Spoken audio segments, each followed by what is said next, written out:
Wondrous Creatures. So this is a cool looking box. They have it looking like a big old book. Let's flip this over. This comes to us from Bad Comet. This is the Kickstarter edition. Here's your components. Your design, your artists, 1 to 4 players, 14 and up, 40 to 80 minutes. Welcome to the world full of mystical creatures. Strategic board game, innovative worker place mechanism, tableau building, placing workers, yada yada yada. You'll see all that and how that works in this video. Let's get it open.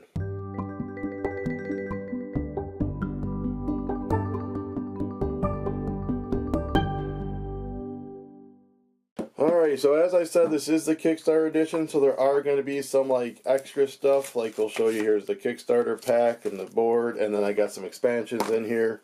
But we are going to start off with the rule book. So the whole introduction, then here's all of your components, the game setup, doop-de-doop-de-doo, player setup, gameplay,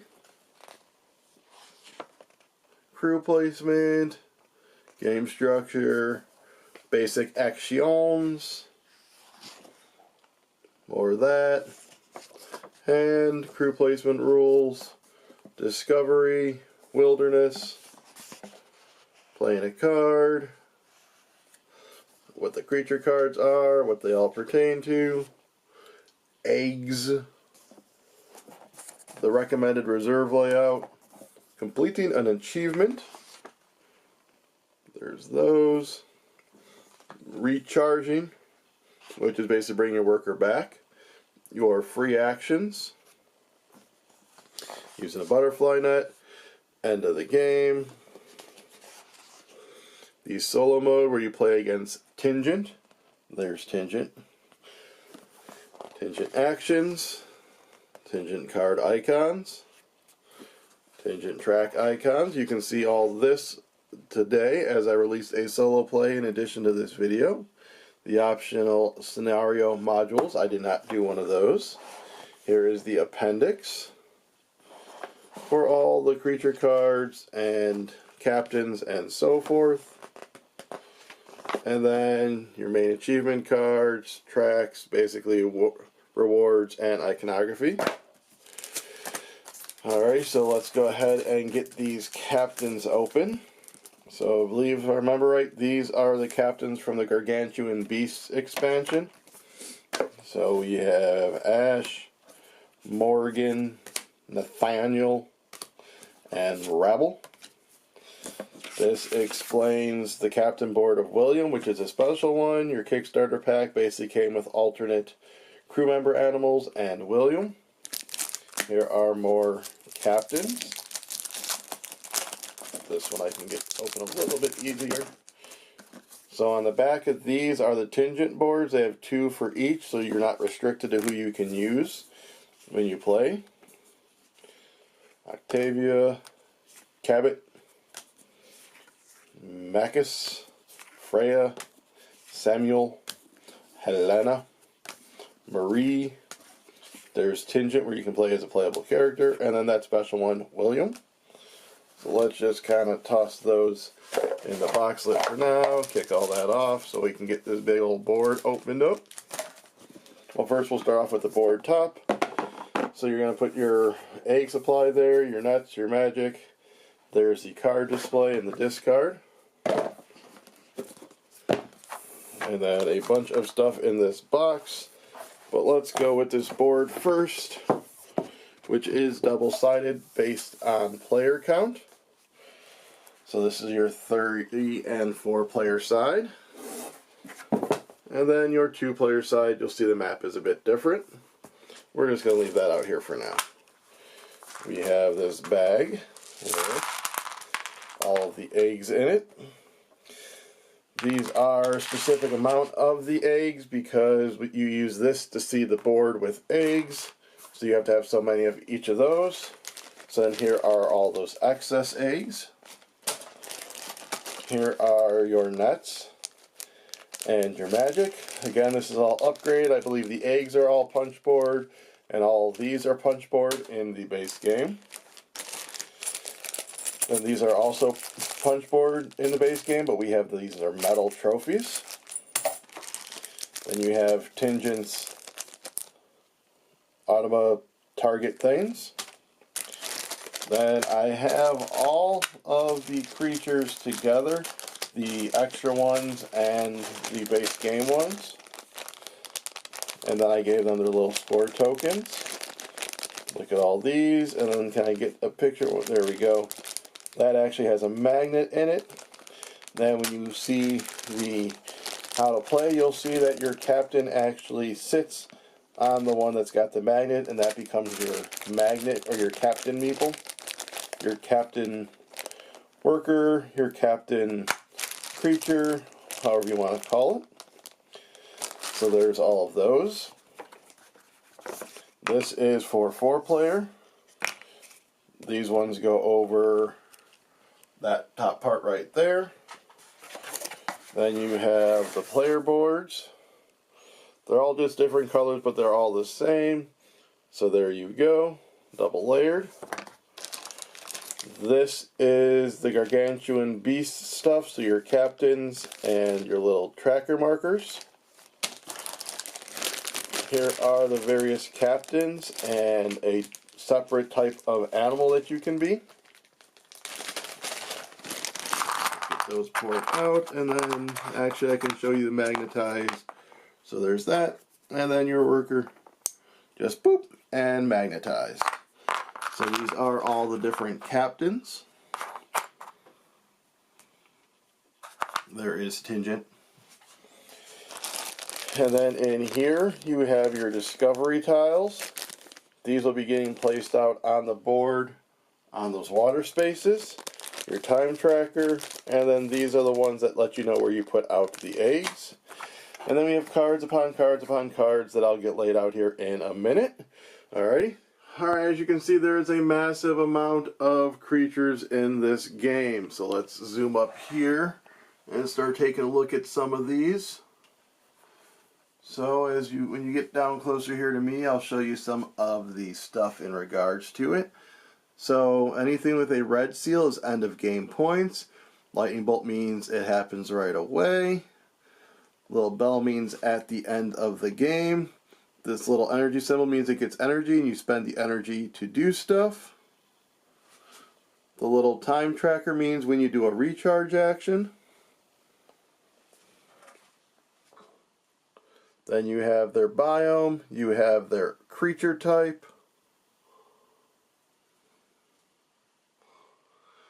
So I believe it was 126 cards in the base game.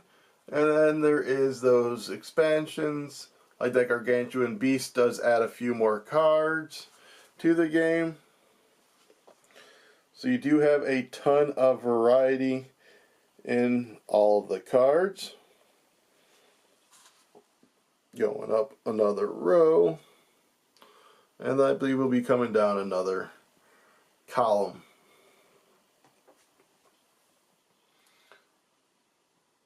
And then one more.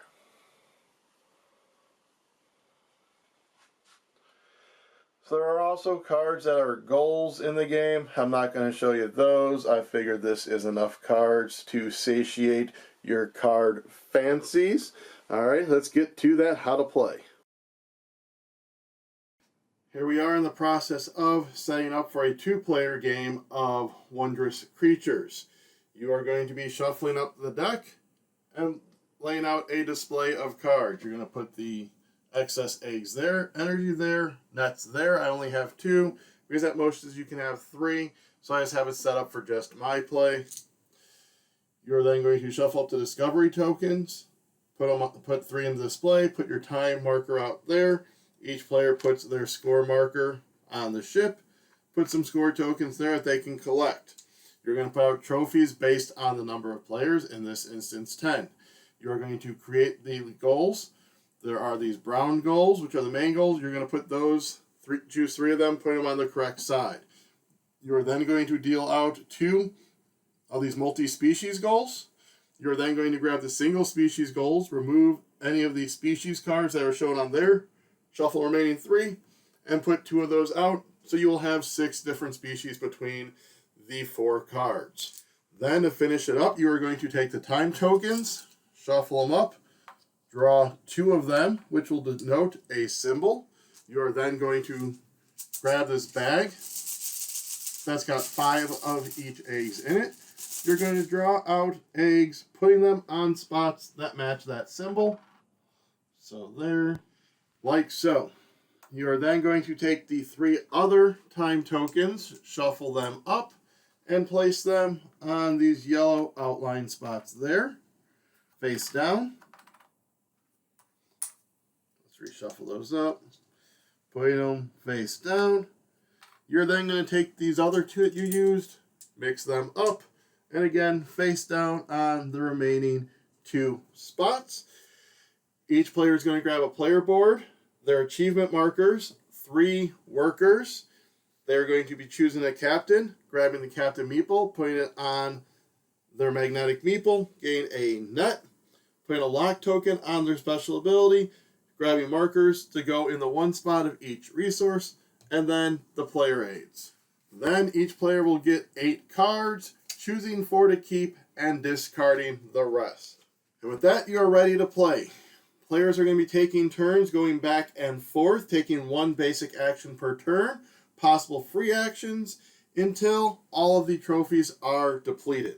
Once the trophies are depleted, every other player takes 1 additional turn, and then you move on to end game scoring.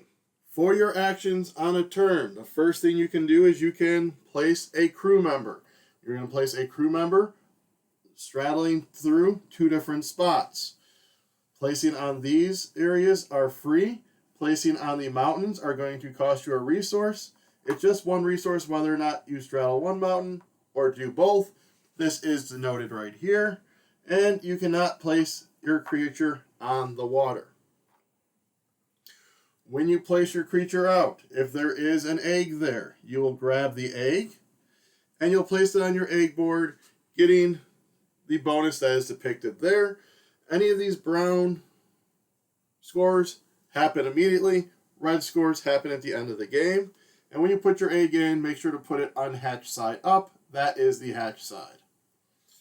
So that would go right here, and I would gain 1 point.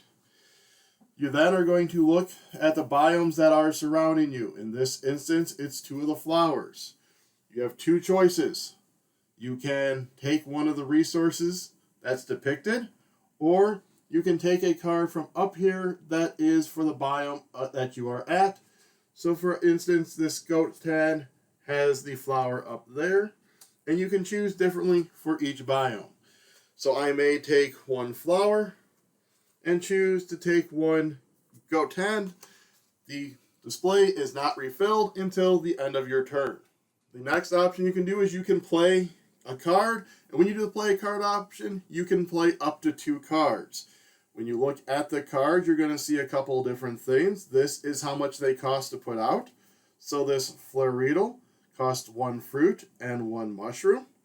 This is the type of creature it is. It is an insect, butterfly, however you want to call it, and it is part of the fruit biome.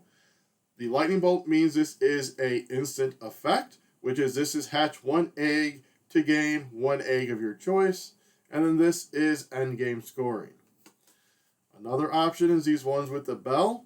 These happen. This is endgame scoring. So in this instance, end of game, I'm going to gain a victory point per any fish in your reserve.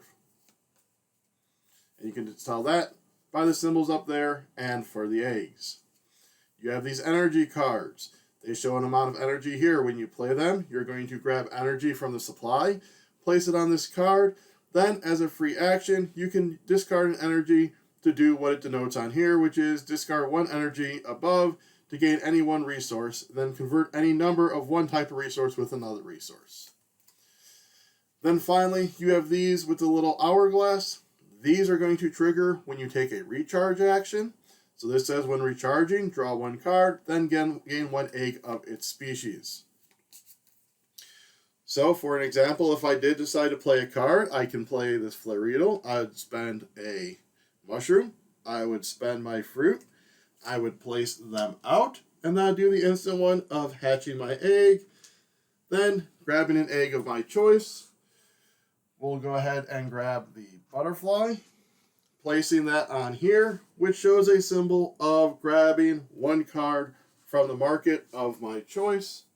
Again, though, not refilling until the end of your turn, because at this point, if you had enough resources, you could play a second card, such as I can with this Goat Titan, 1 and 2. So when you play an instant card, you can now just cover it up and leave the symbols, because the only instant card you'll hear about is your last one, because there are cards that can trigger your last played instant card. This one is activate one special effect icon on a flower habitat on the map. You're going to see these little white circles down here. Those are special abilities that I'll get into when I get into free actions. But this one is I can trigger one of these. So this one is I could just take a flower like so, because that would be a flower action. This would be to flip over an egg.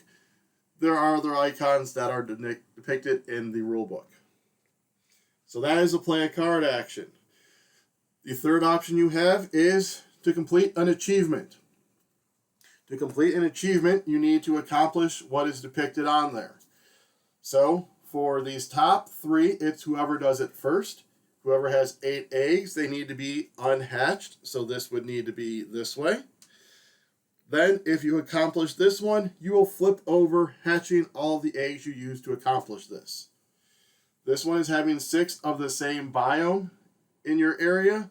This is having 14 cards or more in your reserve. These bottom ones depict species. These, when you accomplish this, you can choose the top or the bottom, depending on what you qualify for. This bottom one here would be having 3 primate symbols. This is 6. So if you only have 4, you can only accomplish the bottom. Same thing for this one with birds. The multi-species is you can add up the amount of species you have, and if you have 5 of them, you can go down here. If you have 8 of them combined, you can go there. When you complete an achievement, you are going to take one of your markers. It can be any of them. You're going to take it and place it on the achievement that you accomplished. So as the first one to do this, you will then take a trophy from the board and placing it in your area. This one I took gave me 1, 2, and 3 points. The fourth action you can do is recharge. You can only recharge when all of your workers are on the board. When you recharge, you are going to retrieve all of your crew members.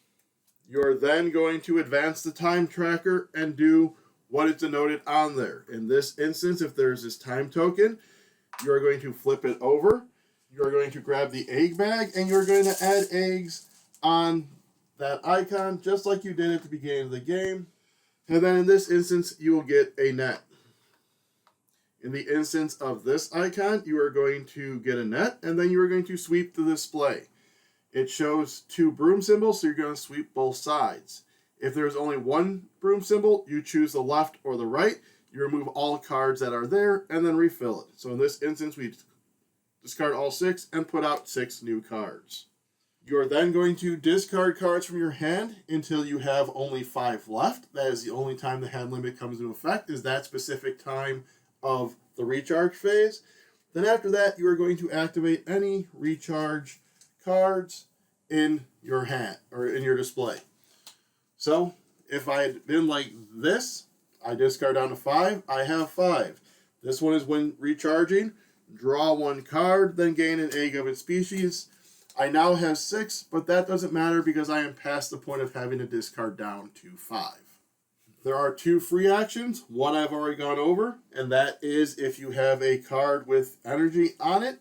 As a free action, you can use the energy to trigger their ability. The second free action is using a net. A net has 2 uses. One is I can use a net to take an adjacent egg from the board and place it into my reserve. The other option for a net is you can use it to trigger a special ability on an adjacent biome to one of your workers.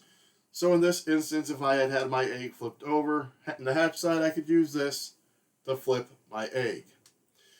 While using net, you can only trigger a special ability once, so I can't use 2 nets to trigger this ability a second time.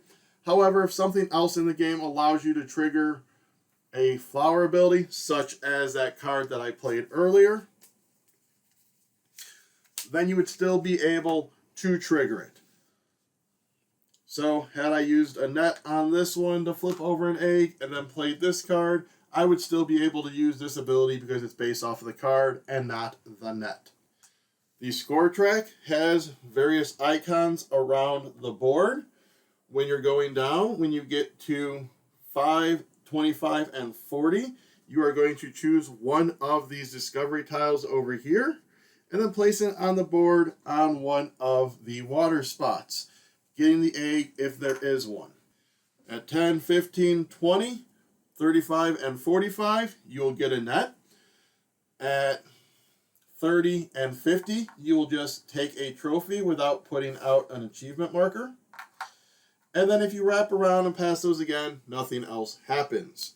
A couple of small things that are denoted on your board is you can only have 3 nets. If you ever go to get a 4th net, instead you just get a point. Same thing if you go to put out one of your achievement markers and you don't have one, you'll get 2 points. And if you try to have more than 12 eggs, you will get 2 points. Each player will have this special Captain Meeple, and the Captain has a special power that is currently locked on your board. When you place your first achievement marker out, you will unlock that ability, and then that ability will go into effect immediately, but only for your Meeple worker that has your Captain on them, as denoted by this symbol here. Once the end game trigger of all the trophies being gone happens, and everyone else has taken their final turn, you're going to move into end game scoring. You are going to score any of your end game cards, such as this Wolfture. You are going to score all the creature card points in your reserve, all of your completed achievement slots, because again, with this being red, it doesn't happen until the end of the game. You're going to get 3 victory points for every trophy, and 1 victory point for every 4 resources and nets combined. So in that instance right here, that would be 1 end of game victory point. And as usual, most points wins the game. That is how you play Wondrous Creatures. Hope that gave you some insight on how the game plays. There are a couple of little small things that will be in there that you may discover on your own. And as I said, there is the expansions that do add certain levels with like these gigantic beasts that you're able to get instead. And that's another way of triggering your leader ability, your captain ability. So if I could go ahead and get you to head down below and hit the like, subscribe, comment, share, and ring the bell button. Maybe let me know if you've been looking at the cards, which creator intrigued you the most. Also down there is a link to our new theme that is Ko-fi, where you can go ahead and buy me a drink to help support the channel and continue our videos as we have been publishing them. So, until next time, I wonder who.